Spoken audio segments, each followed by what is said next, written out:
Okay, I apologise. I know we didn't get to everyone's questions, but we are moving on to Sarah Bolton, who is a veterinarian who recently completed her PhD on the social and ethical aspects of surplus dairy calf management. Sarah's going to give an insightful perspective on the wicked problem that is killing of surplus dairy calves, aka bobby calves, within their first few days of life. Over to Sarah.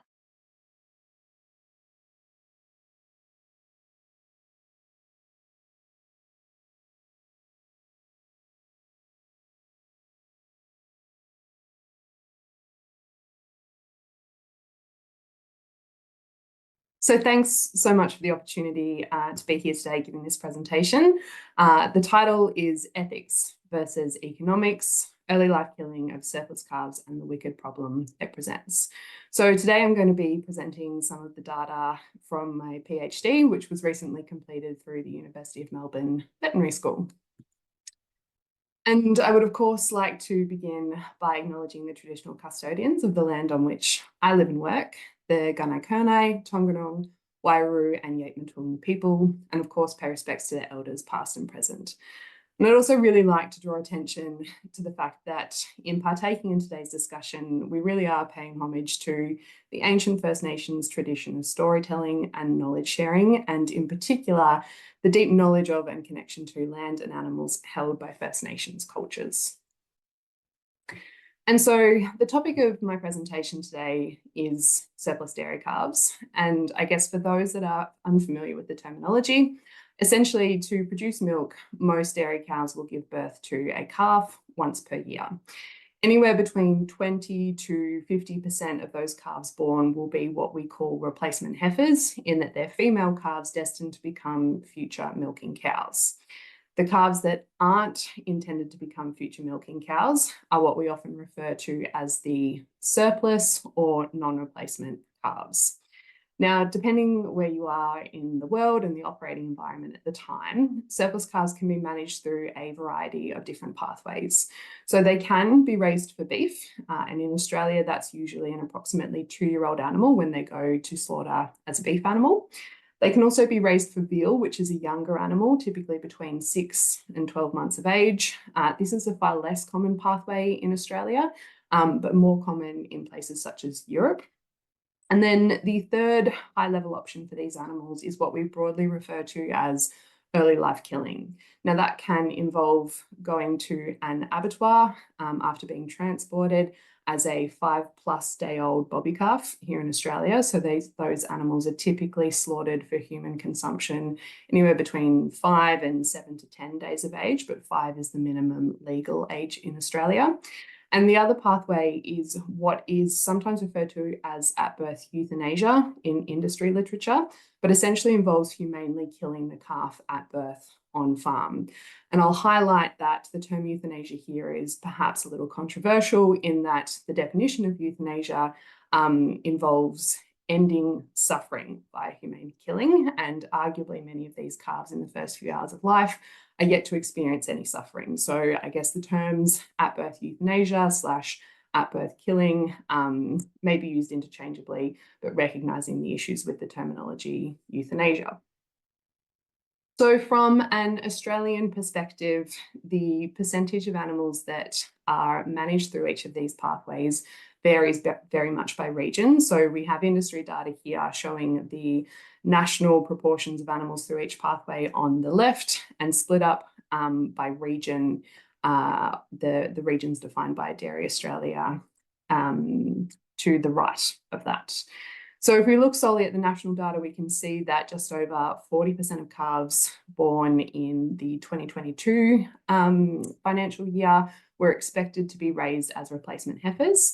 26% were expected to be directed into beef production, sometimes referred to as dairy beef, and 23% were expected to be killed at 5+ days of age as bobby calves. And then we have 5% expected to be humanely killed, termed euthanized, at birth on farm. And then if we look solely at the number of calves that are killed at 5+ days of age, so our bobby calf slaughter, we can see that there is quite a bit of variation in terms of the total number of animals killed each year. So we can see here that in the 2014-15 financial year, we had a record high of just over 500,000 animals. And in the 21-22 financial year, a record low of just over 200,000 animals killed at that age. And very interestingly, when we overlay our Eastern Young Cattle Indicator, which is essentially Australia's beef commodity price, we can see an almost perfect inverse relationship. And essentially what this tells us is that when beef commodity prices are high, far more calves are directed away from early life killing and into beef production. And when beef prices are low, far more calves are killed at 5 days of age.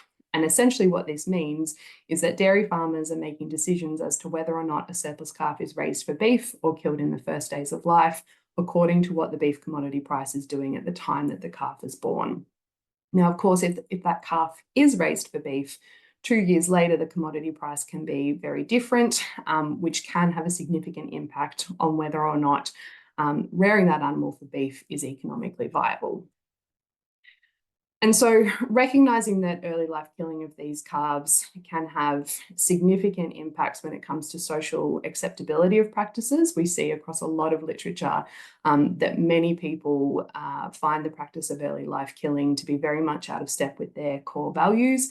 And we can certainly see animal welfare impacts that can be very negative from transporting animals to slaughter in the first days of life. It really sets up this challenge at the heart of the concept of sustainability.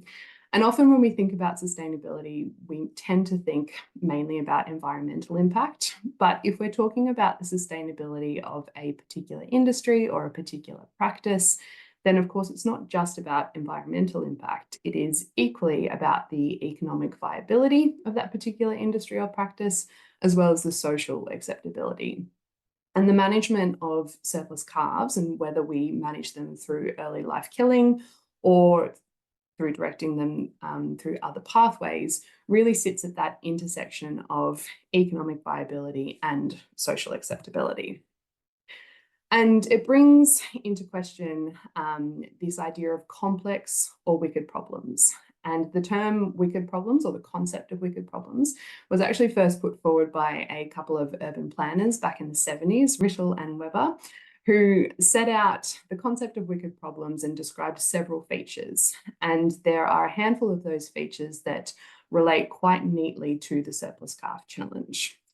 And the first of those is that wicked problems tend to have many different stakeholders who often have different versions of what the problem is, which can lead to a lack of ownership. And historically, we have seen a lot of this between the beef and dairy industries, where one industry points the other and says, it's not my problem, it's yours, and the other industry does the same thing. That said, that is improving in recent years, but still continues to be a challenge because it's not just the beef and dairy industries. We have genetics companies, dairy farmers, calf rearers, backgrounders, feedlotters, meat processors, milk processors, retailers, customers, the consumer, the wider community, and of course we should be including animals as a key stakeholder in our conversations as well. These problems are often not stable, they're interconnected, multi-causal with evolving driving forces. And the data I showed where the number of bobby calves killed evolves each year according to what the beef commodity price is doing is just one example of that. But evolution in where a particular policy environment is at any one point in time, or even evolution in our understanding of what is best practice according to scientific research at a given point in time, is going to be unstable and constantly evolving. And these things are all interconnected. These problems often involve behaviour change and or gaining the commitment of individuals, which can in itself be extremely challenging, and they're socially complex. And it's the social complexity rather than the technical complexity that tends to overwhelm our traditional approaches to problem solving. And I often say to people that if it were as simple as just doing the research, writing the fact sheet and putting that information out there, we certainly wouldn't be having this problem, or wouldn't be having this conversation today, and the problem would not exist. And so when it comes to tackling complex or wicked problems, there is quite a bit of research that has gone into this, which is reviewed by a paper that I published with Nina von Keyserlingk in 2021. But certainly one of the ideas behind tackling these particularly complex challenges is that research that attempts to break the problem down into disciplinary parts is insufficient on its own. What we need to do is work to understand and account for the needs of all stakeholders, which includes the public and the animals themselves. Participatory methodologies are an approach to research that has been put forward as being reasonably promising when it comes to tackling complex or wicked problems. And these methodologies centre around involving different stakeholders in agenda setting, decision making, or policy forming activities. A particular type of participatory methodology is deliberative engagement, wherein citizens discuss ideas, engage with the perspectives of others, and develop their viewpoints over the course of discussions. And so what we did as part of my PhD research was we put together a participatory framework where we sought to understand and integrate the perspectives of a wide range of stakeholders on the complex topic of surplus calf management. And to do that, we ran some community focus groups with some letters that they wrote as pre-work. We also sought to understand the perspective of value chain stakeholders. So we held interviews with genetics companies, feedlotters, meat processors, milk processors, and retailers. And then we held longitudinal focus groups with a farmer group, which also included 12 key advisors at the farm level. So the advisors included experts on topics like animal welfare, animal health, beef production, farm business management, etc. And so after working to understand the perspectives of the community and our value chain stakeholders, we started working to understand the perspectives of our farmer and advisor participants through our longitudinal focus groups. And then at our second and subsequent sessions with our farmer and advisor groups, we actually exposed those participants to the perspectives of other stakeholders. So they were exposed to the results of our community focus groups and the letters that our community focus group participants had written, as well as the results of our value chain interviews and some information on commercial dairy beef pathways. And so what I'm going to do now is explore just some of the data that came from these sessions. So each interview or focus group was recorded, transcribed, and the transcribed data were all subjected to thematic analysis. There is a lot of data behind all of these different sessions, and I encourage you to look up the papers behind it, most of which are now published. But in the following slides, we will focus on some of the ethical aspects that were debated by our participants. Now, the first of these aspects was the age of death. So essentially the age at which the animal dies. Now, where you see the blue farmer icon, this relates to data that has come from our farmer and advisor focus groups. And where you see the yellow value chain stakeholder interview icon, this relates to data that has come from those interviews.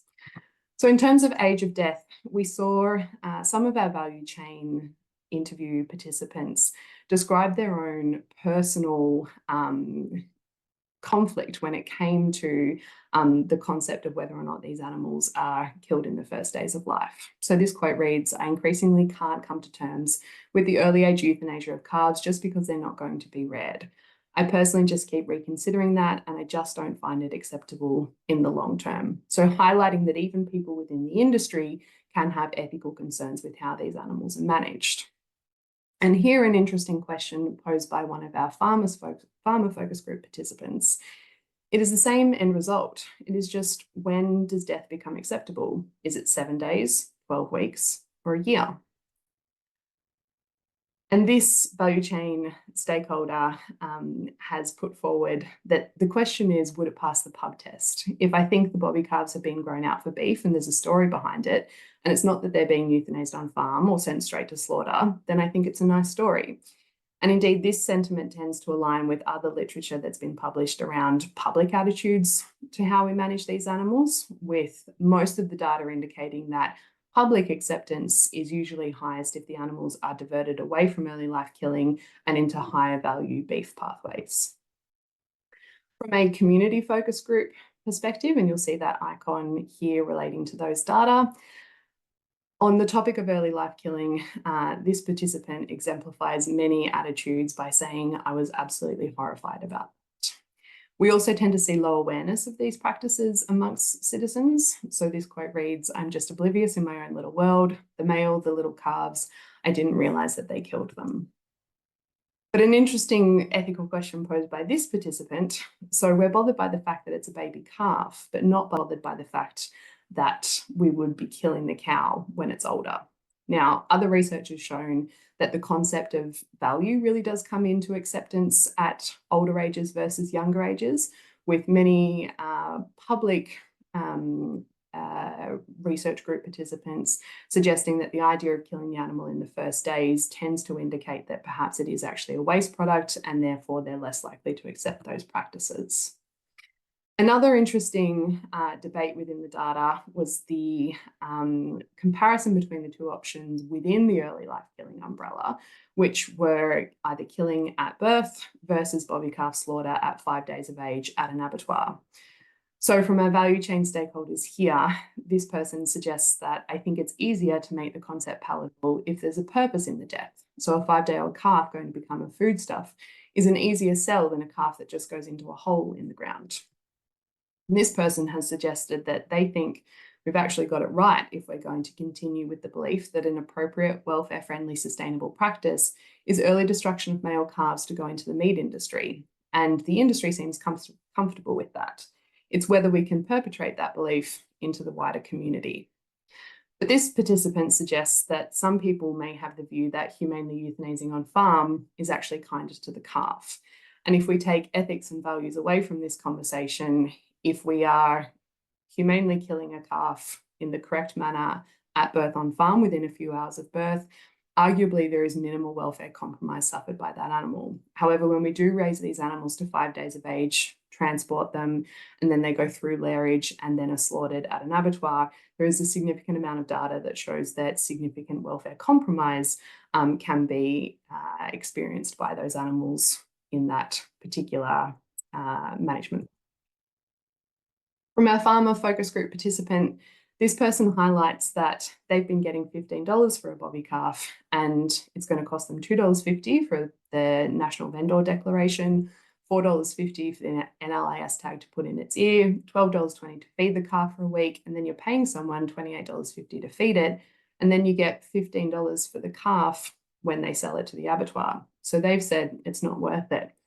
And here we have a participant highlighting that in most cases, when surplus calves are directed into bobby calf slaughter at 5 days of age, that's often an economically unviable practice in that the farmer may well be losing money to take that option over humanely killing at birth on farm. However, there is a suggestion that the reason far more calves are killed at 5 days at an abattoir versus killed at birth on farm is perhaps because the practice of killing calves at birth on farm is really difficult for farmers and their employees to undertake and can have significant mental health impacts. So perhaps the reason why we have more calves killed at 5 days is because people on farm are wanting to distance themselves from the act of having to kill that animal. When we actually rear these animals for beef and we successfully direct them away from early life killing, we are certainly not beyond challenges at that point. So this farmer has highlighted that there are some shocking farmers that can't rear calves, and perhaps those calves would have been better off being euthanized. And this participant has shared a very personal anecdote saying, when I decided to rear all our calves, suddenly I've got more calves than I know what to do with. I haven't got the facilities. I've got sick calves. My vet loves me because I keep going in there every other day getting more drugs. And then there is the tears and the heartache of animals I just can't look after because I just haven't got room to do it. So nothing gets done. Nothing is reared properly. It's really complicated. From our value chain stakeholders, this participant has also highlighted, I think what's really important is ensuring that these calves are getting the correct welfare. There's no point rearing a calf if it's going to have terrible welfare. But this person has highlighted that every time when we go through those big spikes in beef prices, everyone goes, I can buy a calf at 30 kilos for $500. And then by the time it comes around to selling the animal, it's only worth $1,000 in the market because it's a dairy cross. And they realize I've run that animal for 2.5 years for $200 profit. So that's not what we want to do. So highlighting that even when we do rear these animals for beef production, we're not without welfare challenges and certainly not without potential risks when it comes to economic viability. Cow-calf separation was also highlighted in all three of the studies when it came to ethical concerns around how these animals are managed.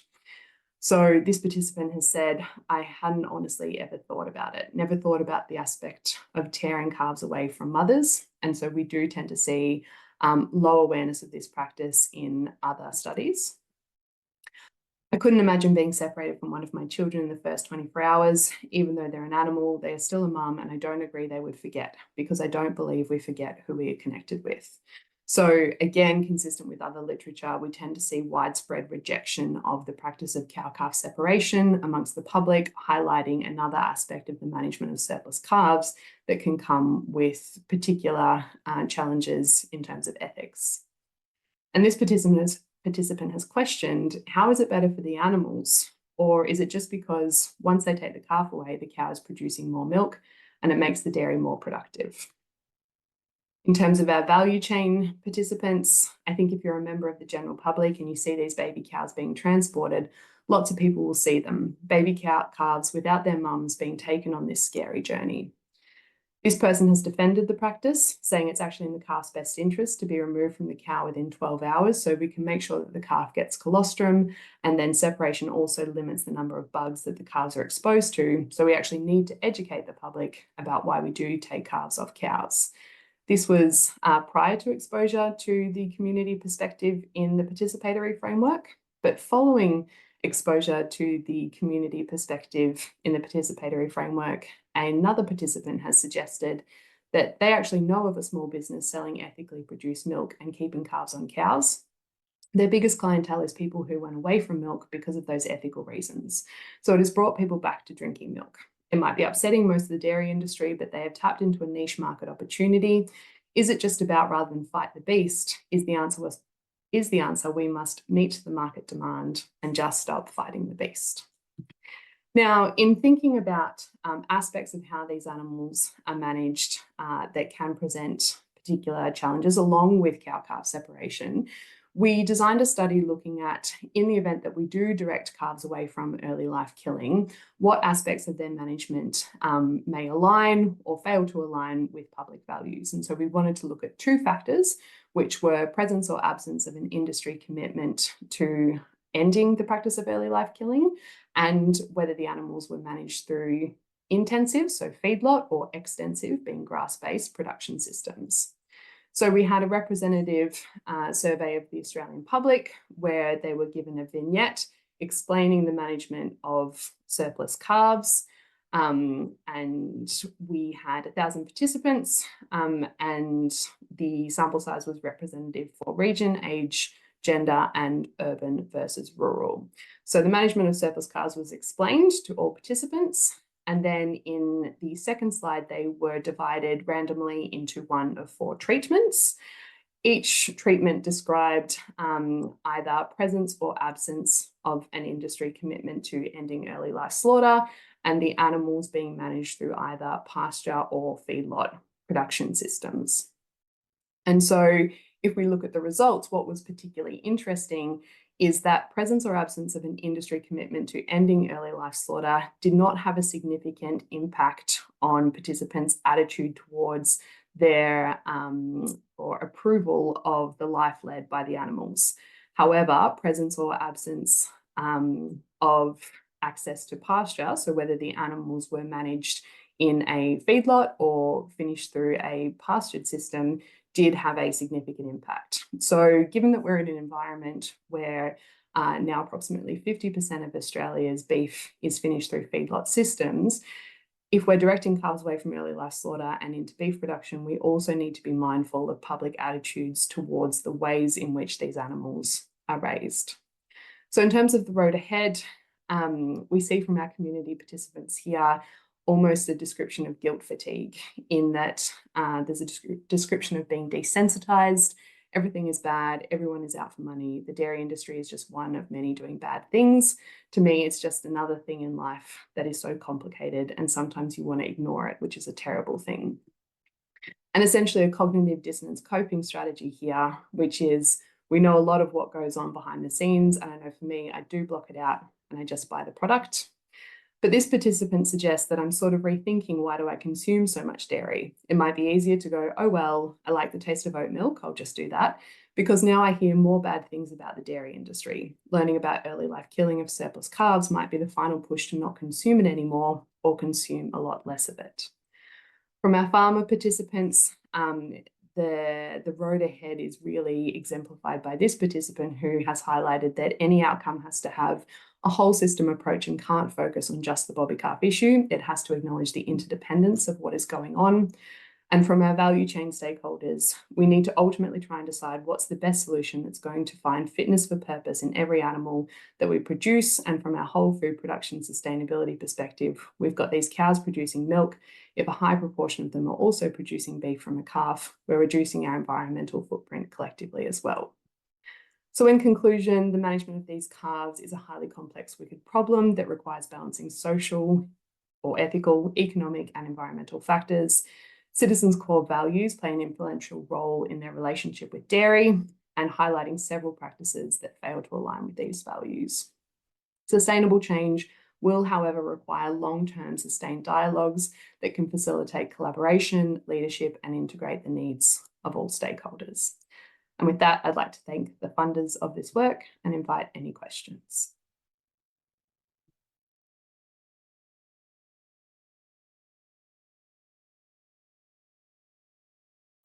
Fantastic. Well, Dr. Sarah Bolton now joins us live for the Q&A. Hello and welcome, Sarah. Hi, Susie. Thanks for having me. Thank you very much for joining us. Thanks very much for sharing your perspective on the issue, and I think you really have demonstrated that it is a wicked problem for sure. First of all, I might get you to reflect a little bit on the poll results that came through. We asked, when is it most acceptable to kill a surplus dairy calf? We had just shy of 50% of people in the end say never. 20% went the other end and said 5 days old, and then we had a bit of a spread in the middle. Have you got any comments about that feedback in that poll? It is really interesting because there is some research that is out there in the literature that's been published looking at a similar question, that's looked at representative public samples, so representative against census data. And we actually tend to see that the majority of the broader public tend to accept this idea that the animal will be killed, but usually prefer a little later on in life. And in the small amount of work that's been published, it's been the minority of respondents that have said never. But I think that's really important to acknowledge that in this community, we have quite a strong bias towards participants who feel really strongly about animal welfare. So it's sort of unsurprising that many of us or many of our participants have described an ethical view that perhaps we shouldn't be killing animals, which is perfectly understandable. Yeah, absolutely. And a very interesting sort of cross-section, isn't it? So Yes. fantastic. Now, we have quite a few questions, so I'm going to try and get through as many of them as possible. There was a few questions around whether semen could be sexed to produce mostly heifers and few to no male calves. Would it be economically feasible, and does it actually help this wicked problem? Yeah, so it's certainly a tool in the toolbox. I guess with these really complex or wicked problems, there is no one perfect solution that we can just reach for and apply. And if that was the case, these problems wouldn't persist or continue to exist. And so the use of sex semen is really important, because what that allows different farms to do is breed the required number of pure dairy breed replacement female calves, and then breed the rest of the cows in the herd to beef semen, which makes those surplus calves more economically viable for beef production, and then perhaps less likely to be killed in the first days of life. And so it's a tool in the toolbox, but ultimately where we're at with the status quo in terms of dairy production is that each cow in the herd still has to give birth to a calf each year in order to produce milk. Yeah, thank you for that. Thank you. And next question comes from Melanie, who thanks you for your presentation. In addition to the impacts on calves, and as a former cattle vet, she is acutely aware that cows bond strongly to their calves at birth, and suffer obvious emotional pain when their calves are removed. This happens every year of their lives. Do you have any views on how to address this, noting that 1 or 2 dairies are retaining the calf with the cow? And do you have any thoughts on that or other ways to address the ethical dilemma? So this is cow-calf separation, I guess, is what we would refer to. Yeah, absolutely. And absolutely the issue or the practice of cow-calf separation is, intimately linked to the management of surplus calves. And indeed that wider question around, is the way that we manage these animals ethical or not? I presented some data that came up in the research that we did, where we were really just looking to understand the attitudes of different stakeholders to the management of surplus calves. But through that work, cow-calf separation certainly came into it.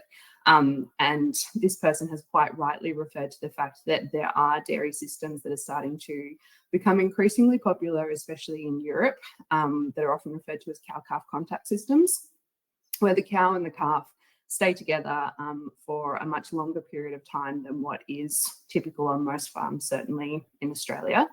I think it's important to acknowledge that if we go back quite a few decades, prior to perhaps, I guess, the Industrial Revolution, we saw a lot more cow-calf contact in, the older style of dairy production, but the modern style of dairy production, the systems that we've designed rely on the separation of cows and calves for often practical reasons, but have historically been justified through reasons that relate to health. More and more, we're starting to get research that shows that if well designed and well managed, cows and calves can be kept together in dairy systems, and hence the strong uptake that we're seeing, for example, in Europe. But it's also not a system that the average dairy farm can just swap to overnight tomorrow without causing significant health and welfare impacts for the animals. So it's complex. Yeah, absolutely. Thank you. And along similar lines, Talul has asked, in your work, what do you think should be addressed first out of all these wicked problems? So you've got cow-calf separation, you've got pathways for non-replacement calves, and you've got euthanasia or killing options for early life destruction on farm versus 5-day-old slaughter. And you've also got the consumer and public comprehension. So what do you think is most important for the dairy industry to try and solve first? And I don't think any of those things can be taken in isolation, because they are all quite intimately linked. I think if we look at what the dairy industry is doing, there are already a lot of really active conversations around how we can address early life killing of these calves and how we can implement viable solutions. So to the dairy industry's credit, there's a lot of work and a lot of attention being paid in that space. However, I would perhaps highlight, or perhaps even caution, that the issue of cow-calf separation probably isn't getting as much attention from the industry. And as we see evolution in that space, particularly in the Northern Hemisphere, we may find that we've been so busy trying to deal with the management of surplus calves that all of a sudden we've got a really big challenge around whether we may end up needing to design systems where cows and calves are kept together. So I think there's already a lot of attention being paid in the early life killing space, but it would be a risk for the industry if we didn't quite quickly look to the issue of cow-calf separation as well. Yeah, interesting, very interesting. Bianca's sort of pointed out a similar thing that you have, that these are similar problems across many countries. So can you share anything more about what other countries are doing, and are their realities quite different from Australia, or what can we learn from their situation? Yeah, and I think I'll start this by acknowledging that in animal welfare science across the board, and certainly in this particular area of research, the majority of data that we have has a very Western focus. So I can certainly speak to the issue from the perspective of other Western countries, but it really is a problem in itself that we don't better understand this perspective from other parts of the world as well. But if we look to other countries, there is no particular area that we can point to that we can say, well, here they have it sorted and it's not a problem. The management of these calves and ensuring that they have a good life, that they experience good welfare, and that their management aligns with public values is a challenge across the globe. However, it's more of a challenge in certain areas than others. So if we look at Australia and New Zealand, we both have systems that relies quite heavily on the early life killing of these calves, whereas if we look to the US or to the UK, we see that in the majority of these cases, these animals are raised for beef. And that has to do with economic forces and export percentages, et cetera, that I won't go into. But I think that also highlights the fact that the ethical questions around this issue don't just stop when it comes to, okay, well, we haven't killed that calf in the first few days, we've instead raised it for beef. Because as the data that I showed towards the end of the presentation suggested, the way that we manage these animals when we're raising them for beef can present a lot of ethical challenges. So if we look to a typical US system, the calves are often housed in individual hutches, they go straight into a feedlot system, they don't ever get the opportunity to graze grass in the majority of circumstances. You know, many people will look at that system and go, well, is that better? And that's a really important question for us to debate. Yeah, very interesting indeed. Dawn's asked a question. Do you think the majority of dairy farmers understand these issues around bobby calves? Absolutely. And I think, you know, the data that I pointed to shows that the management of these animals has a real emotional impact for people on farm and can contribute to impacts on mental health for people working on farm and having to manage these animals in certain ways. So often we talk about this idea of moral lock-in, where a particular animal production system, for example, is locked into morally inferior ways of operating as a result of economic circumstances. And so the majority of dairy producers that you talk to are acutely aware of this issue. Most of them find it very difficult, not just from a practical and economic sense, but also from whether or not it aligns with their own values. And it can be really distressing. So the impacts are certainly not limited to the public. Yeah. And one final question to wrap up, which is somewhat related. Whose responsibility do you think it is to improve this situation and to try and solve this wicked problem? That's a great one. And I think, you know, without it being too much of a cop-out, I'm not going to point to any one individual group or stakeholder to say that it's, you know, this person or this organization's responsibility, because ultimately this is a part of our food production system, which is part of our broader community. And I think, you know, there were some talks yesterday that caused me to think a lot about the food production system that we have and really start to question, well, is it broken and how do we get out of this loop of going, well, we have this problem, we have this problem, we have this problem. And, you know, we had some fantastic speakers yesterday that spoke to Indigenous worldviews, spoke to the ideas around reciprocity and kinship in terms of our relationship with animals. And I think there's a big conversation for us all to have, both within food production industries, but also as a broader community, around what do we want our food production system to look at, or to look like, rather. So absolutely, fundamentally, it's the responsibility of the industry that is responsible for this practice, but we all have a role to play in terms of working towards a future where we have a global community where we produce food, but we do so in a way that's good for animals, good for people, good for the planet. Fantastic. I like that. Good for the animals, good for people, and good for the planet. What a great note to finish on. Thank you very much for your time, Dr. Bolton. Really appreciate it. And I know the audience has as well. Got lots of positive comments, so thank you. Thanks for having me. Thank you.